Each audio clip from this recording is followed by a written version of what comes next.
जब जब कृष्ण की, कन्हैया की लीला भगवान को करनी होती, जब जब ठाकुर जी को अपनी लीला करनी होती है, गोपियों के घर जाना होता है, गोपियां भाव प्रकट करती है कि हे प्रभु, आप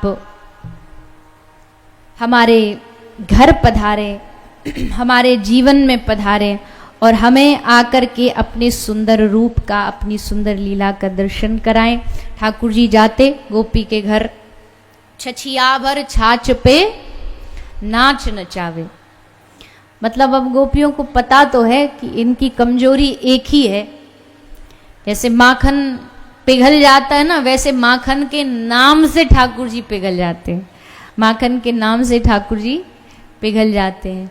तो गोपी कन्हैया को, लाल जी को अपने घर माखन पाने के लिए बुलाती थी। भगवान भी उस माखन के लालच में खिंचे चले आते। सुखदेव जी भगवान की माखन चोरी की लीला का वर्णन करते हैं। देखो, मैं बार बार कहती हूं कि भगवान को माखन चोर हम कह जरूर देते हैं, पर भगवान की चोरी का उद्देश्य क्या है वो महत्वपूर्ण है। और चोरी भी किसी विशेष वस्तु की तो भगवान कर नहीं रहे।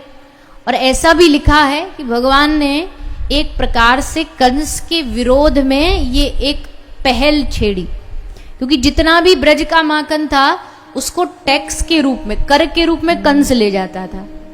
तो भगवान ने कहा हमारा माखन, हमारी मेहनत और सब ले जाए ये कंस, और इसके दूध खाएं और फिर हम पे ही अत्याचार करें, इसलिए बंद करो इसको, मथुरा भेजना बंद करो। तो फिर क्या करेंगे इस माखन का? ठाकुर जी बोले हम है ना, हम खाएंगे और चुरा चुरा के खाएंगे। तो ठाकुर जी ने फिर चोरी आरंभ की। गोपी के घर जाने के लिए भगवान ग्वाल बालों को इशारा करते और ठाकुर जी जाकर के गोपी के घर चोरी करते। गोपी रोज भगवान को बुलाती, बिठा कर के कन्हैया का दर्शन करती, कान्हा की बांसुरी को सुनती और माखन पवाती। तो एक बड़ा प्यारा भाव है, सब गाएंगे प्रेम से और उसका आनंद प्राप्त करेंगे।